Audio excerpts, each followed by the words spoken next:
बार की बात है, उड़ीसा में पूज्य श्री मलुक वाले महाराज जी एक बार सुना रहे थे, उनसे सुनी थी कि उड़ीसा में जगन्नाथपुरी में लक्ष्मी जी भ्रमण कर रही थी, जगन्नाथ भगवान की पत्नी लक्ष्मी, और पूरी क्षेत्र में भ्रमण करते करते उन्होंने देखा कि मैं किस पर कृपा करूं। तो सबसे पहले लक्ष्मी जी गई अर्चकों के पास, जो जगन्नाथ जी को उठाते, सुलाते, खिलाते, नहलाते, भोजन प्रसाद कराते। बोले ये अर्चक हैं, पहले अर्चकों को देखें, इनके यहां किसी परिवार में अगर हमको कृपा करनी हो तो लक्ष्मी जी सब अर्चकों के घर में गई। देखा महाराज सूर्य उदय हो गया, ये तो अभी सो ही रहे हैं, ना आचार विचार शुद्ध, ना खान पान की शुद्धि। एक बात तो है बंधुओं, अत्यंत सामीप्य में दोष तो होता है। जब किसी वस्तु का बहुत सामीप्य मिल जाता है ना कभी उसकी वैल्यू समझ में नहीं आती हमको। ये हम अपने ऊपर भी कह रहे हैं, हम भी लाल जी के बहुत समीप रहते हैं ना, तो कभी कभी ऐसा होता है कि कहीं पर अव्यवस्था होती है, कहीं कथा में गए वहां थोड़ी सी अव्यवस्था है, लाल जी के अनुकूल नहीं है। जैसे कि लाल जी को देसी गैया का दूध ही आता है, जर्सी का नहीं आएगा, बाजार का नहीं आएगा। पर कई जगह ऐसे लोग हैं कथा कराने वाले, वो नहीं करते व्यवस्था, या व्यवस्था वहां कई बार होती भी नहीं। तो फिर लाल जी को हम कहते हैं, लाल जी अब यहां तो कछु दना जो है का है, आप बिना दूध के ही रहो। जबकि होना क्या चाहिए, चाहे जो हो जाए, चाहे 20 किलोमीटर दूर से आए, लाल जी के लिए दूध आना चाहिए, बिना दूध के नहीं रहते वो। लेकिन हम ठाकुर जी को ऐसे कह देते हैं, कोई बात नहीं ठाकुर जी, यहां दूध नहीं मिल रहा, 7 दिन बाद कहीं और जाएंगे, वहां तो दूध आएगा आपके लिए। अब ये अत्यंत सामीप्य, इसलिए हम ठाकुर जी से निवेदन कर रहे हैं कि आप काम चला लो।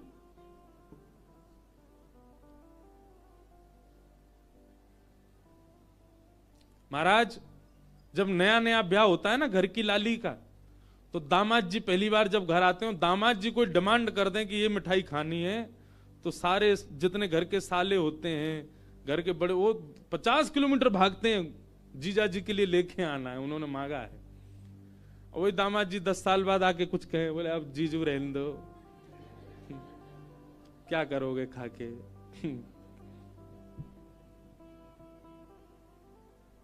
या फिर पहले ही फोन कर देते हैं, आप आएंगे, वो रास्ते में ही पड़ेगी दुकान, खुद ही लिया ना। अत्यंत सामीप्य के बाद में कहीं ना कहीं हमारा भाव जो है वो धीरे धीरे घटने लग जाता है। कभी कभी मैं आपसे भी निवेदन करूं, ठाकुर जी से भी विरह मांगो, हे नाथ कहीं मैं आपके बहुत समीप ना आ जाऊं, बहुत समीप आकर के कहीं मैं आपके प्रति मेरा भाव कम ना हो जाए। तो लक्ष्मी जी ने देखा महाराज सबरे पुजारी, अर्चक, साधक लेट लेट तक सो रहे हैं, ना आचार विचार शुद्ध, ना खान पान की शुद्धि, ना वस्त्रादि धुले हुए, एक ही वस्त्र हैं, 5-5 दिन तक उन्हीं को पहनने हैं। लक्ष्मी जी बोली ये मेरे रहने लायक स्थान नहीं है, इसको यहां नहीं आऊंगी मैं। और तभी लक्ष्मी जी ने आगे जाकर के देखा कि वह परिवार जिनको झाड़ू लगाने की सेवा थी, नाली आदि साफ करने की सेवा थी, जिनको मंदिर में प्रवेश तक नहीं करने दिया जाता, उनके घर में गोबर का चौका, सब ब्रह्म मुहूर्त में उठ गए हैं, तुलसी जी को जल दे रहे हैं, घर में बिल्कुल शुद्ध भोजन बन रहा है, आचार विचार की शुद्धि, हाथ स्वच्छ हैं, पैर बच, जन्म से उनकी जाति कहीं ऊंची नहीं है, लेकिन बाकी सब कुछ उनका स्वस्थ था, बिल्कुल शुद्ध था। एक बात याद रखना बंधु, लक्ष्मी जी की कृपा चाहते हैं ना, पवित्र रहना प्रारंभ कर दो। लक्ष्मी जी को पवित्रता बहुत प्रिय है। आपने आज जो वस्त्र पहने, कल अगर आपने पहन लिए, लक्ष्मी जी तुरंत चली जाएंगी। इतनी भी अपवित्रता लक्ष्मी जी को प्रिय नहीं है। लक्ष्मी जी बोली ये अच्छी है, इसके यहां मैं जाऊंगी। लक्ष्मी जी प्रत्यक्ष प्रकट हो गई उनके घर में जाकर के। अब वे तो बेचारे छोटे मोटे लोग, बेचारे ज्यादा धनवान तो थे नहीं। उन्होंने जब देखा कि अत्यंत गहने पहन रखे हैं, ऐसी मधुर सुगंधी आ रही है, रूप देख करके नेत्रों के पलक नहीं झपके जा रहे, सबने दंडवत प्रणाम किया। बोले आपका परिचय? बोले हम जगन्नाथ जी की गृहिणी हैं, साक्षात लक्ष्मी। वे सब घर के लोग, अरे हमारे घर का तो जल भी आपके स्पर्श योग्य नहीं है, हम तो ऐसे लोग हैं, हम तो नीचे लोग हैं। ये लक्ष्मी जी बोली, ये सब बात नहीं करो, हम लोग ठाकुर जी ये सब विचार नहीं करते। तुम्हारा आचरण देखो कितना शुद्ध, तुम्हारे व्यवहार कितना शुद्ध, तुम्हारी बुद्धि कितनी शुद्ध है। और सुनो, चौकी लगाओ, जो भी घर में बना है प्रत्यक्ष थाल में पधराओ, हम तुम्हारे यहां प्रसाद पा करके जाएंगे। पूरा घर भाव विवल हो गया, सबके नेत्रों में आंसू, साक्षात लक्ष्मी जी आई हैं, सबने पवाया। लक्ष्मी जी प्रेम से प्रसाद पा रही थी, तभी जगन्नाथ जी के बगल में ही विराजती हैं सुभद्रा जी, सुभद्रा जी के बगल में विराजते हैं श्री बलराम जी। बलराम जी भ्रमण कर रहे थे पुरी में, भ्रमण करते करते वो घर घरों में झांक के देख रहे थे क्या हो रहा है। जैसे ही उस घर में झांक के देखा तो श्री लक्ष्मी जी प्रसाद पा रहे हैं। बलराम जी बोले, राम राम राम राम राम राम, ये झाड़ू पोंछा बर्तन करने वाले लोग, इनके यहां पर चले जाओ, इन पे कृपा करो। पर भैया इनके यहां तो भक्ष भक्ष भी बनता होगा, मांस भी बनता होगा, और ये लक्ष्मी जी यहां बैठ करके प्रसाद पा रही, हमारी घर की बेटी, हमारी घर की बहू, बिल्कुल आचार विचार की शुद्धि नहीं रखी। नाक फूल गई। परिवार में 2-3 लोग ऐसे होते हैं उनकी नाक बहुत जल्दी फूल जाती है। पहले तो जेठ जी, दूसरी ननद जी, तीसरे फूफा जी हैं? इनकी नाक बहुत जल्दी फूल जाती है। ये हम यहां पे अगर कोई बैठे हो, जेठ जी, ननद जी, फूफा जी, बुरा नहीं मानना, आपके भी जेठ ननद फूफा होंगे, उनकी भी देखना नाक फूली रहती। बलराम जी की नाक फूल गई महाराज, आकर के कुछ बोले तो नहीं, मंदिर में आके बैठ गए। जगन्नाथपुरी में जो भात बनता है ना, इसीलिए जगन्नाथपुरी में एकादशी नियम नहीं है। क्यों? क्योंकि वहां जो भात निर्मित होता है, ऐसा मान्यता है कि वो लक्ष्मी स्वयं अपने हाथ से बनाती। जगन्नाथपुरी के रसोई घर में जितने भी हमारे अर्चक लगते हैं, प्रसाद बनाने वाले, उन सबको मानसी भाव से ऐसी भावना रखनी पड़ती है कि हम जगन्नाथ जी की गृहिणी लक्ष्मी हैं, तभी वो भात निर्मित करके ठाकुर जी को पधरा सकते हैं, नहीं तो ठाकुर जी भोग नहीं लगाते। इसीलिए जगन्नाथपुरी में एकादशी का भाव नहीं। क्यों? एकादशी के दिन अन्न में पाप का निवास होता है, और लक्ष्मी जिस अन्न को छू दे उसमें पाप कैसे आ सकता है? इसलिए एकादशी के दिन तो स्कंद पुराण में कहते हैं आकंठ पाना चाहिए, मतलब जितना रोज पाते हो उससे दुगना पाना चाहिए एकादशी वाले दिन जगन्नाथपुरी में, क्योंकि लक्ष्मी जी ने बनाया है। तो लक्ष्मी जी प्रसाद बनाती हैं। जैसे ही भोग रखा गया जगन्नाथ जी के आगे, बलभद्र सुभद्रा जी तुरंत हाथ पांव धो के बैठ गए। बलराम जी अपने सिंहासन से ही नहीं उठे, नाक फुला के बैठे हैं। जगन्नाथ जी बोले, भैया आ जाओ, भोग आए गए, हमें नहीं पाना, तुम लोग पाओ। तो क्यों, क्या हो गया? अब क्या बोले, अब तो सब आचार विचार सब खत्म हो चुका है। परमात्मा होते हुए भी हमारे यहां आचार विचार नहीं चल रहा है, तो फिर इंसान क्या आचार विचार का पालन करेगा? जगन्नाथ जी बोले, भाई कोई बात पे बुरा मान गए जे, तो इनसे बात करें। जगन्नाथ जी गए, भैया कहा भयो, आप इतने उदास क्यों, इतने नाराज क्यों? सब बात बताई बलराम जी ने। बोले, लक्ष्मी जी आज सुबह सुबह एक ऐसे के घर में गई और वहां जाके प्रसाद पा रही थी, बिल्कुल विचार नहीं किया, कहां शुद्धता कहां अपवित्रता। हम तो इनके हाथ का बना भोजन नहीं करेंगे। अब जगन्नाथ जी बड़ी दुविधा में पड़ गए।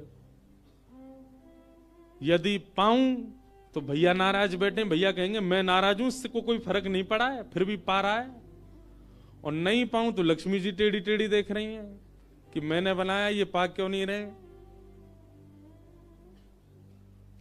जगन्नाथ जी बोले, लक्ष्मी जी को तो मना लिया जाएगा बाद में, पर ये नहीं माने ना, ये तो शेषनाग हैं, इनको ज्यादा ही क्रोध आ गया तो जोर से सिर हिला देंगे, प्रलय और हो जाएगा।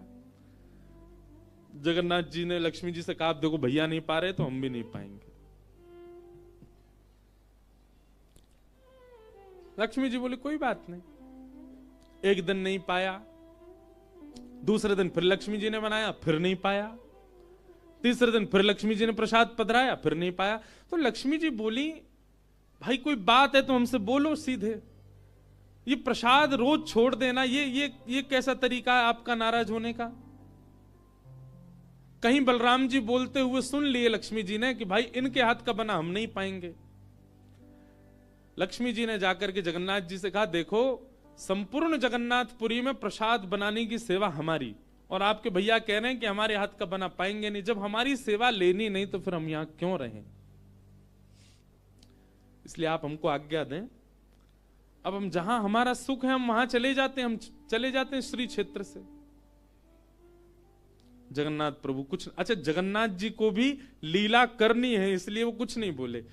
अब कुछ नहीं बोले तो लक्ष्मी जी समझ गई, बोले मौन मतलब हां ही होता है। लक्ष्मी जी बोले ठीक है, आप लोग शयन करो। रात्रि का समय, बलभद्र सुभद्रा जगन्नाथ जी के कपाट बंद हो गए। लक्ष्मी जी बोली अब हम जा रही हैं, और मंदिर से श्री लक्ष्मी जी चली गई। प्रातः काल ब्रह्म मुहूर्त का समय हुआ। महाराज जगन्नाथ जी बलराम जी जैसे ही उठे तो क्या पाया, नीचे फर्श पे पड़े थे। कहां सोने के सिंहासन पर सोते थे, सोने के बिस्तर पर सोते थे, बढ़िया लत्ता पहन के रहते थे, गले में स्वर्ण की मालाएं, हाथ में स्वर्ण के कड़ूला, पाम में स्वर्ण के कड़ूला आदि सब पहन के सोते थे। लेकिन लक्ष्मी चली गई तो सब चला गया। सवेरे उठे तो फर्श पे पड़े थे। बलराम जी बोले लाला जी कहा है गो, हमारे सिंहासन वगैरह कहां चले गए। ठाकुर जी बोले लक्ष्मी जी चली गई ना, लक्ष्मी तो मतलब सब होता है। बलराम जी ने अपनी तिजोरी जाकर के खोली, सबरे वस्त्र चले गए, आभूषण चले गए, सब आयुध चले गए, फटे पुराने मैले कुचैले बिना धुले महीनों के सालों के वस्त्र पड़े थे। और यही होता है, लक्ष्मी जाती है तो यही रह जाता है।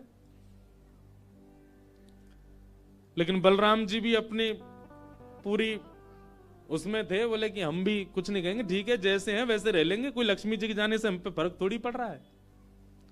चल लाला भोजन को समय है क्यों, प्रसाद पामे।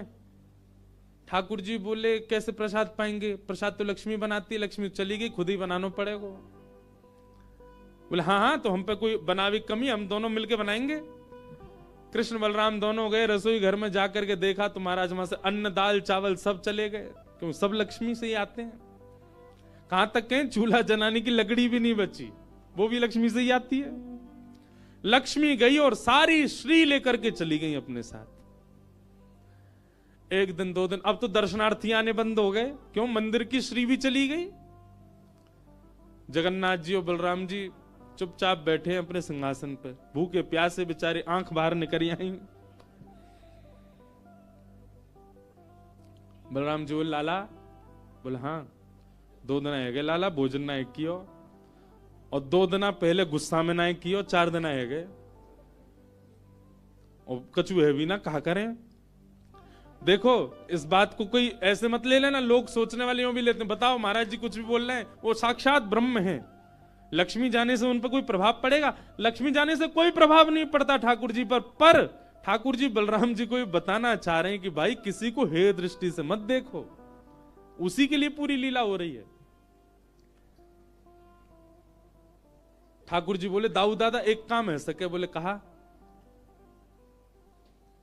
बोले समुद्र के किनारे स्वर्ग आश्रम है जहां पर लोगों की अंत्येष्टि होती है। बोले हाँ, मैंने एक बार देखा था वहां पे लोग कटोरा लिए बैठे रहते हैं और उनको कुछ ना कुछ मिल ही जाता है, आपकी आज्ञा हो तो वहीं चलें, कछु तो मिल जाएगा।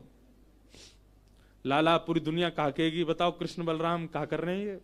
बोले ऐसे थोड़ी जाएंगे, रूप बदल के चलेंगे, कछु तो मिलेगा, पेट तो नहीं भरेगा हमारा। लक्ष्मी जी तो आएंगी नहीं, नाराज होकर चली गई। बलराम जी बोले हाँ हाँ जान दे, ये बहू के बड़े नखरे हैं, चली गई तो काम का भूखे रहेंगे, चल लाला मेहनत करके उद्यम करके भिक्षा मांग के पालेंगे। और श्री कृष्ण बलराम दोनों छोटे से बालक का रूप धारण करके गए और स्वर्ग आश्रम के बाहर कटोरा लेके बैठ गए, कोई कुछ तो दे जाएगा। ठाकुर जी और बलराम जी अपनी झोली फैला के जय जगन्नाथ जय जगन्नाथ, मैया तेरा भला हो कुछ दो, और कोई कुछ नहीं दे। एक ने तो डांट दिया, बोले हे छोटे बालकों क्या करते हो, विद्यालय जाया करो, पढ़ाई लिखाई किया करो, क्या बचपन में आके बैठ गए हो यहाँ पे। बलराम जी बोले लाला ही तो बहुत डांट रही है। ठाकुर जी मनी मन कहें और कर लो अपमान लक्ष्मी जी का। इतने में ही एक महात्मा आए, उन पर धन तो था नहीं, लोग वो खाते ना मूड़ी, भेलपूरी, झाल मूड़ी बोलते हैं उसको, फूले फूले से होते हैं, क्या बोलते हैं उसको, मूड़ी बोलते हैं ना, समझ गए ना सब। गंगा जी के किनारे भी लोग खाते हैं, उसमें नमकीन नमकीन मिला के बढ़िया। तो उनके पास में बस मूड़ी थी, महात्मा जी के पास में भेल थी, भेल तो लाई भी बोलते हैं उसको, लाई। ठाकुर जी ऐसे झोली फैला के बैठे, बलराम जी भी। तो महात्मा जी ने क्या किया, ऐसे करके लो बच्चों, लो पालो, पेट भर लो। बलराम जी बोले लाला एक समय को भोजन तो मिल ही गयो। ठाकुर जी बलराम जी दोनों खुश हुए। लक्ष्मी जी ने दूर से देखा, ए पवन देव जोर से बहना प्रारंभ करो। ऐसी जोर की हवा चली महाराज, सबरी मूड़ी उड़ गई। बलराम जी और ठाकुर जी पीछे पीछे भागे, मूड़ी सबरी उड़ गई।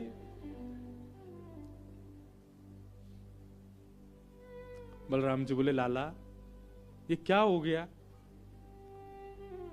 बोले भैया हम संकोच में कुछ कहते नहीं, आप बड़े भैया, पर हम एक बात कहें, ये लक्ष्मी के बिना सब हाल हो रहा है हमारा। ठीक है बहू है, आपने समझा देते, आप भी बिल्कुल नाक फुला के बैठ गए, गुस्सा है के बैठ गए, चली गई बेचारी। यदि वे प्रसन्न हो जाए तो फिर सब ठीक है जाएगा। अरे ना बेटा कोई बात नहीं, हम तो क्षमा मांग लेंगे, तेने पहले क्यों ना कही मोते। ठाकुर जी बोले अब कोई बात नहीं, अब चलते हैं, ढूंढे उनको कहां है। पूरे पुरी में ढूंढा, कहां है लक्ष्मी जी। लक्ष्मी जी उसी कन्या के घर में थी, उसी घर में थी जहां देख करके बलराम जी को हीन भावना आ गई थी। बलराम जी लेके गए, लाला यही घर में बैठी जब मैंने देखी काई। वहां जाकर के देखा तो महाराज उस घर में बिल्कुल जैसे मंदिर की रौनक होती है, ऐसी रौनक उस घर की हो रही थी। फर्श लगे हुए हैं, बढ़िया सोने चांदी के बर्तन रखे हैं, एक जगमगा रहा है मणियों से पूरा घर भवन।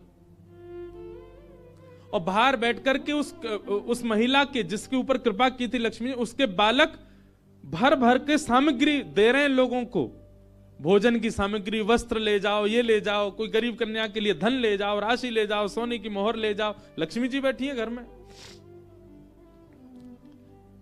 ठाकुर जी बोले अब लक्ष्मी जी तो नाराज हैं, भैया एक काम करें, हम भी लाइन में लग जाएं, कछु मांग लें, लेके चल दें। जैसे ही ठाकुर जी और बलराम जी लगे कतार में, भीतर से लक्ष्मी जी को देख के दया आ गई।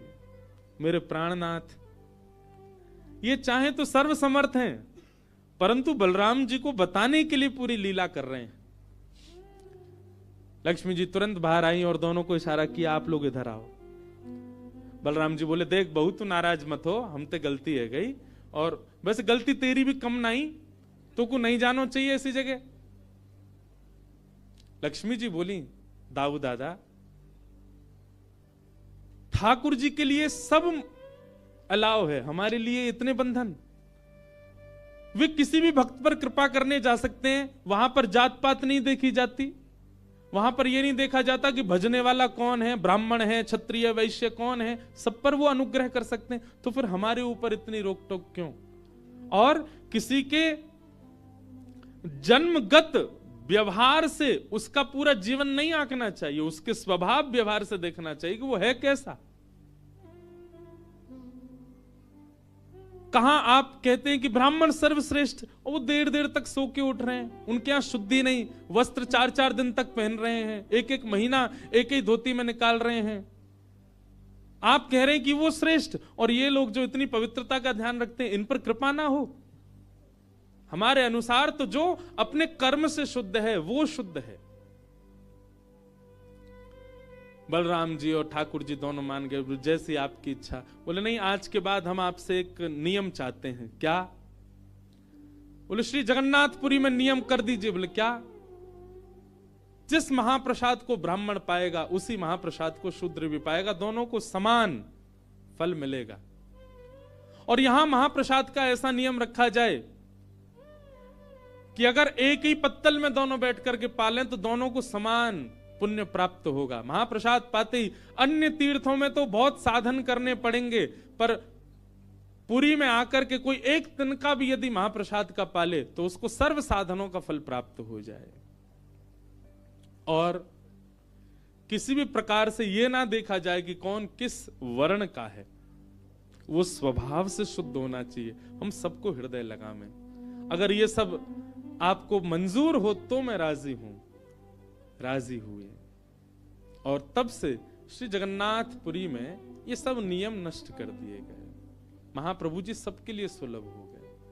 कहां तक कहें, जब ठाकुर जी बीमार होते हैं ना, तो ठाकुर जी की सेवा ब्राह्मण नहीं करते, अन्य वर्गों की ही सेवा होती है श्री ठाकुर जी की। वे ही ठाकुर जी को अंतरंग भाव से सेवा करते हैं, उन्हीं से ही ठाकुर जी प्रसन्न होते हैं। तो व्यक्ति का व्यवहार, स्वभाव, उसकी विचारधारा वो उच्च होनी चाहिए। वो जन्म से कौन है इससे फर्क नहीं पड़ता।